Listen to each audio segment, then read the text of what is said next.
बंधुगण, मैं आज याद कर रहा हूं बांग्लादेश के उन लाखों बेटे बेटियों को जिन्होंने अपने देश, अपनी भाषा, अपनी संस्कृति के लिए अनगिनत अत्याचार सहे, अपना खून दिया, अपनी जिंदगी दांव पर लगा दी।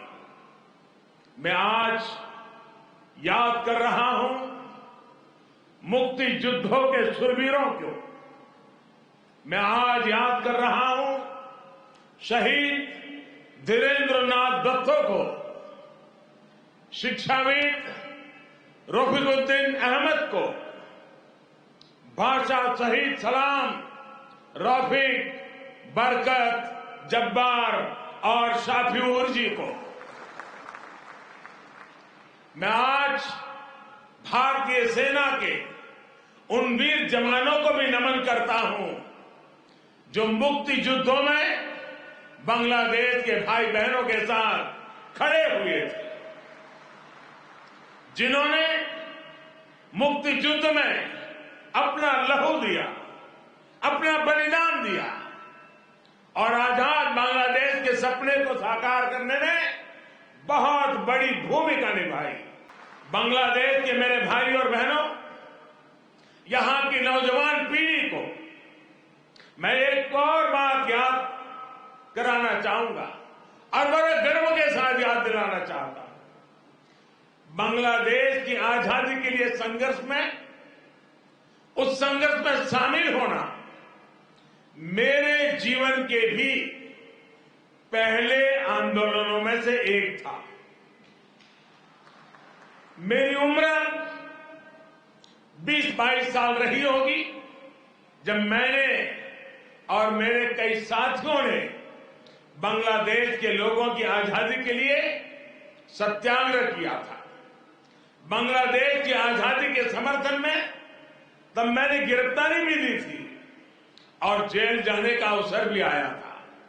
यानी बांग्लादेश की आजादी के लिए जितनी तड़प इधर थी, उतनी ही तड़प उधर भी थी।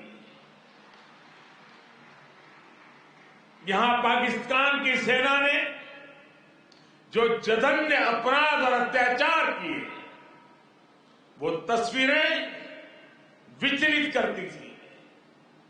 कई दिन तक सोने नहीं देती थी। बंधु के हौसले ने, उनके नेतृत्व ने यह तय कर दिया था कि कोई भी ताकत बांग्लादेश को गुलाम नहीं रख सकती। तत्कालीन प्रधानमंत्री श्रीमती इंदिरा गांधी जी के प्रयास और उनकी महत्वपूर्ण भूमिका सर्वविदित है।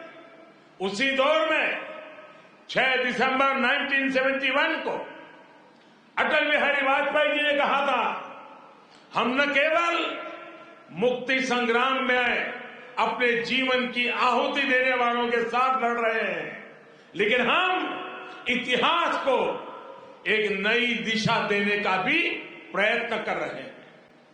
आज बांग्लादेश में अपनी आजादी के लिए लड़ने वालों और भारतीय जवानों का रक्त साथ साथ बह रहा है। यह रक्त ऐसे संबंधों का निर्माण करेगा जो किसी भी दबाव से टूटेंगे नहीं, जो किसी भी कूटनीति का शिकार नहीं बनेंगे। हम दोनों ही देशों के लिए 21वीं सदी में अगले 25 वर्षों की यात्रा बहुत ही महत्वपूर्ण है। हमारी विरासत भी साझी है, हमारा विकास भी साझा है, हमारे लक्ष्य भी साझे हैं, हमारी चुनौतियां भी साझी हैं। हमें याद रखना है कि व्यापार और उद्योग में जहां हमारे लिए एक जैसी संभावनाएं हैं, तो आतंकवाद जैसे समान खतरे भी हैं। भारत और बांग्लादेश एक साथ मिलकर आगे बढ़े, इस पूरे क्षेत्र के विकास के लिए उतना ही जरूरी है। और इसलिए आज भारत और बांग्लादेश दोनों ही देशों की सरकारें इस संवेदनशीलता को समझकर इस दिशा में सार्थक प्रयास कर रही है। भारत को इस बात की बहुत खुशी है कि made in India vaccine Bangladesh के हमारे बहनों और भाइयों के काम आ रही है। भारत बांग्लादेश संबंधों के 50 वर्ष के अवसर पर मैं बांग्लादेश के 50 एंटरप्रेन्योर्स को भारत आमंत्रित करना चाहूंगा। ये भारत आए, हमारे स्टार्टअप और इनोवेशन इकोसिस्टम से जुड़े वेंचर कैपिटलिस्ट से मुलाकात करें, हम भी उनसे सीखेंगे, उन्हें भी सीखने का अवसर मिलेगा।